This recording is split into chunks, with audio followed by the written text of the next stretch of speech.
on, ladies and gentlemen? My name is Kevin Jackwoods. This is the Kaged Review, and this is my review for Guardians of the Galaxy.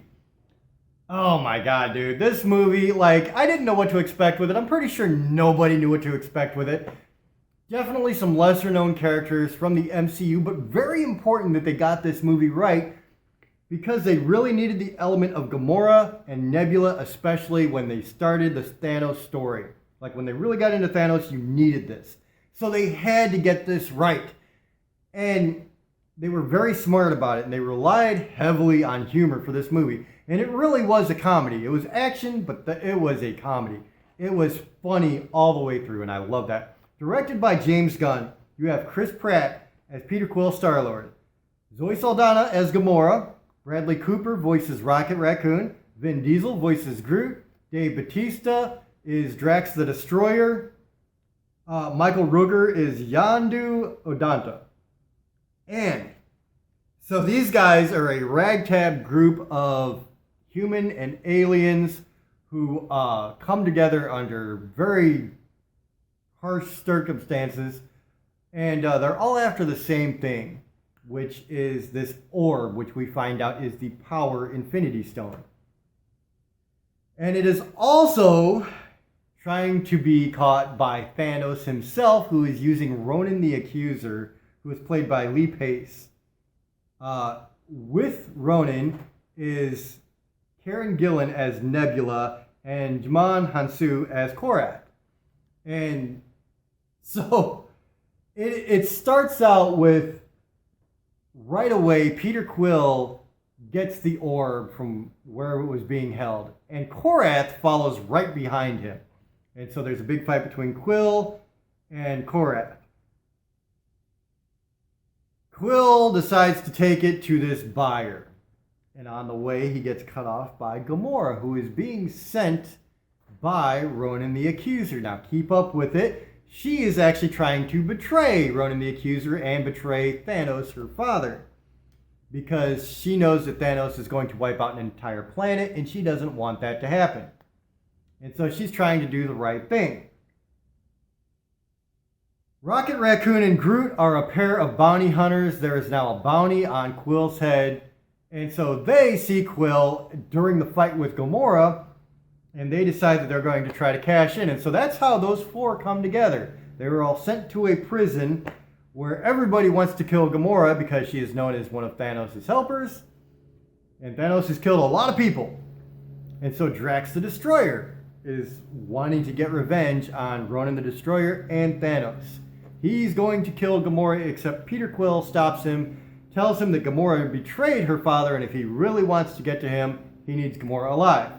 So that's the setting of how these five come about. At the end of the day here, it leads to a lot of fights between Ronan and these five. And it starts with a big fight when the Guardians take the orb to the Collector, played by Benicio del Toro. And they're trying to get paid for that. And the Collector is kind of this despicable person who has slaves and stuff. One of the slaves grabs the orb while this transaction is being made, and just power flies everywhere. While that's happening, Drax decides to get a hold of Ronan and call him to where he was. And so there's a big fight between Drax and Ronan, where Ronan just overpowers Drax completely. I didn't really like that because in the comics, Drax is actually a very strong character. Most people don't know that in one of the storylines, it's actually Drax that kills Thanos. Yes, Drax. So they didn't make him look nearly as strong as he actually is. But, whatever, for the movie. So at the end of the day, there's a big standoff where Ronan gets the power orb during that fight, and he gets on his ship, and he is heading now to, I forget what the planet's called, but it's this race that they're at war with, and he wants to destroy this entire world. And the Nova Corps is on them. Glenn Close plays Nova Prime, who is the leader. John C. Reilly plays Corpsman Day, who is in their military. And so there's this big fight where Ronan now trying to come in, land on the planet. They're trying to stop him. There's a big aerial fight, which actually looked very, very cool. A bunch of these ships made this like electronic grid that acted like a net to hold the Aster, his ship, back. And that looked really cool. And at the end of the day, of course, Ronan's finally going to get to the planet. And there's a big scene where they're trying to distract Ronan, and Peter Quill is like kind of distracting him with his dance-off thing. And he's like, "What are you doing?" He's like, "I'm distracting you." Rocket shoots the hammer that now has the Power Stone. The Power Stone falls, and Peter Quill grabs it. Now, keep in mind, these any Infinity Stone for that matter, is I can't talk, I swear, extremely powerful and can kill any normal person. Peter Quill grabs it, then Gamora grabs Peter Quill to kind of share the power. Drax grabs Peter Quill, Rocket grabs Drax, and so the power's kind of dispersed, even though it should kill any normal person. And even Ronan's like, "How? You're immortal." And he's like, "We're the Guardians of the Galaxy." Shoots Ronan with this heavy power and just destroys him, obliterates him. And so there's a little dialogue at the end of the movie where they're talking about how Peter Quill is only half human and he's half something else that we don't really know yet. We find out in the second Guardians of the Galaxy. And so that's how he was able to hold an Infinity Stone for so long. So it was very cool. The humor in this was all the way around great. And I think none better than at the end of the movie, there's a scene where Groot, while the Aster is falling to this planet, he kind of makes a tree branch casing around the rest of the Guardians of the Galaxy, because if not, they're going to be killed. And they're, Rocket's in tears. He's like, "Groot, you're going to die." And he's like, "We are Groot." And the ship crashes. And the Guardians of the Galaxy are saved.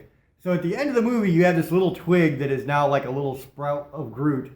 And there's music playing in the background, and he's dancing and kind of right behind Drax's back, and Drax will turn around and he'll stop moving real quick.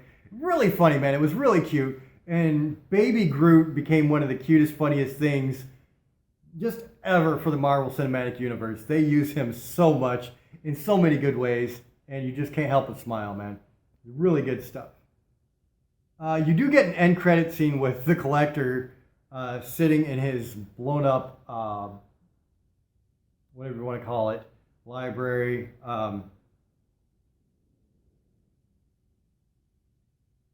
Museum. And it's like, he's sitting there, he's getting a drink or something, and then you see Howard the Duck, and I don't even remember what Howard the Duck says, but seeing Howard the Duck in a movie again was enough for me. That was great. Absolutely loved that.